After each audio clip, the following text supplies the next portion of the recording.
আসসালামু আলাইকুম গাইস। আজকে আমরা জানব গরমে বাজিগার পাখিকে কিভাবে সুস্থ ও নিরাপদ রাখা যায়। গরমের দিনে অতিরিক্ত তাপমাত্রা বাজিগার পাখির জন্য খুবই ক্ষতিকর। তাই প্রথমে খেয়াল রাখুন পাখির খাঁচা যেন সরাসরি রোদে না থাকে। খাঁচাটি এমন জায়গায় রাখুন যেখানে পর্যাপ্ত আলো আছে এবং সরাসরি রোদ পড়ে না। সবসময় পরিষ্কার ও ঠান্ডা পানি দিন। গরমে পাখিরা বেশি পানি পান করে, তাই দিনে অন্তত 2 থেকে 3 বার পানি পরিবর্তন করা ভালো। চাইলে মাঝে মাঝে পাখিকে গোসলের জন্য পানি দিতে পারেন।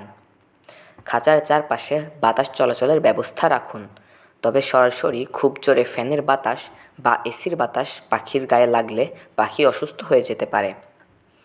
খাবারের দিকে বিশেষ নজর দিন। তাজা শাকসবজি যেমন শসা, লেটুস পাতা, পুদিনা পাতা বা অন্যান্য নিরাপদ শাকসবজি দিতে পারেন। এগুলো পাখির শরীরের পানির ঘাটতি মেটাতে সাহায্য করে। আর যদি দেখেন পাখি হাঁপাচ্ছে, ডানা ছড়িয়ে বসে আছে বা খুব দুর্বল লাগছে, তাহলে দ্রুত তাকে ঠান্ডা ও ছায়ামুক্ত স্থানে নিয়ে যান। ভিডিওটি ভালো লাগলে লাইক দিন, শেয়ার করুন এবং বাজিগার পাখি সম্পর্কিত আরও তথ্য পেতে চ্যানেলটি সাবস্ক্রাইব করুন। ধন্যবাদ।